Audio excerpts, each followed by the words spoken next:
একজন ওল্ড প্লেয়ারের মুখ থেকে এই কথাটা তখনই বেরোয় যখন সে তার স্কিলকে হারিয়ে ফেলে। যেই পুরানো প্লেয়ারের গেম প্লেটা দেখে আজ তোমরা হাসছো, এমন একটা সময় ছিল যাকে কাস্টম খেলার জন্য সর্বপ্রথম হায়ার করে নিয়ে যাওয়া হতো। যেই পুরনো প্লেয়ারটার গেম প্লে দেখে আজ তোমরা হাসছো, একটাবার খোঁজ নিয়ে দেখো সেই প্লেয়ারটার গেম প্লে দেখেই একটা সময় অনেক মানুষ গেম খেলা শিখেছে।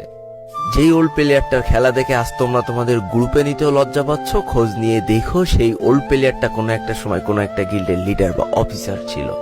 যেই ওল্ড প্লেয়ারটা আজ তোমাদের রিভাইভ দিতে যেতে ভয় পাচ্ছে, মনে রেখো একটা সময় ছিল যখন এই প্লেয়ারটাই পুরো মাঠ একা ফাঁকা করে বুইয়া নিয়ে আসতো। যেই নতুন প্লেয়ারগুলো শুধুমাত্র ডাইনামিক ডুয়োর সাথে গেম খেলার জন্য সারা রাত জাগো, তোমরা মনে রেখো যারা ওল্ড প্লেয়ার ছিল তারা সারা রাত খালি ট্রেনিং পিটাতো নিজেদের স্কিল ভালো করার জন্য। আমি জানি আজকের দিনের যারা অন ট্যাপ মারা প্লেয়ার তারা কখনোই ফিল করতে পারবা না যে বসে জুম করে উঠে হেডশট মারার মজাটা আসলে কি ছিল। আমি জানি যেসব ওল্ড প্লেয়াররা এই গেমের থেকে হারিয়ে গিয়েছে তারা এই গেমটাকে আজও ভালোবাসে। জীবনে এমন হাজারো ওল্ড প্লেয়ার আছে যাদের ফ্রি ফায়ারই ছিল জীবনে প্রথম রাত জাগার কারণ। আমি জানি এমন হাজারো ওল্ড প্লেয়ার আছে যাদের রেজাল্ট খারাপ করারও প্রথম কারণ ছিল এই ফ্রি ফায়ার। আজকের দিনের নতুন প্লেয়াররা উচ্চ স্বরে বলে আমি ফ্রি ফায়ার গেমটাকে প্রচুর ভালোবাসি, আর যারা ওল্ড প্লেয়ার ছিল তারা বলতো ফ্রি ফায়ার আমার ইমোশন।